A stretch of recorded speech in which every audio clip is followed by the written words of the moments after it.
அது ஒரு குளிரான கிறிஸ்துமஸ் மாலை. மேரியின் கிராமம் பனி மூடிய கூரைகள், வண்ண விளக்குகள் எல்லாவற்றாலும் அழகாக ஜொலித்தது. மேரி மகிழ்ச்சியான மனதுடன் ஏதோ மாயம் நடக்கப் போகிறது என்று எண்ணினாள். அவளுடன் பரிசுகள், குக்கீகள், மிட்டாய்கள் நிரம்பிய பையை எடுத்துக்கொண்டு பனி நிறைந்த தெருக்களில் நடந்தாள். முதலில் திருமதி வில்லோவின் வீட்டிற்கு சென்றாள். வில்லோ ஒரு தனிமையான வயதான பெண்மணி. மேரி, என்ன ஒரு அற்புதம் என்றார் கதவைத் திறந்து. மேரி அவரிடம் குக்கீகள் கொடுத்ததும் இல் இருந்த பழைய இசைப்பெட்டி தானாகவே பாடத் தொடங்கியது. அடுத்து ஜென்கின்ஸ் வீட்டிற்கு சென்றாள்.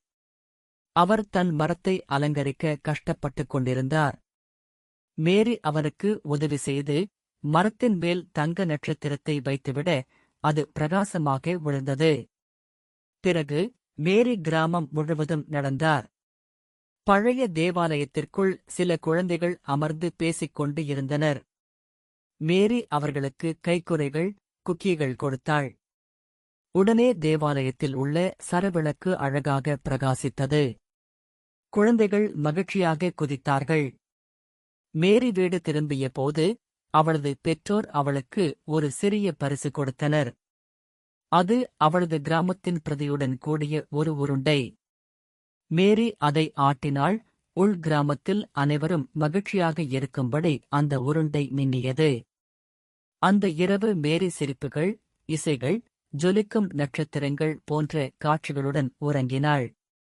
அன்பும் கருணையும்தான் கிறிஸ்துமஸின் உண்மையான மந்திரம் என்பதை உணர்ந்தாள். அன்று கனவில்.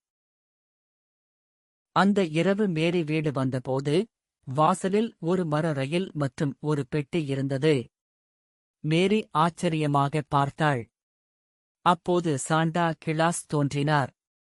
மேரி, நீ செய்த நல்ல வேலைக்கு இது பரிசு என்றார் சாண்டா.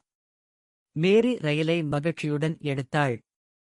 சாண்டா மறைந்தபோது மேரி மிகவும் சந்தோஷமாக இருந்தாள். இந்த கிறிஸ்துமஸ் எனக்கு சிறப்பானது என்று அவள் நினைத்தாள். Subscribe Nemo TV.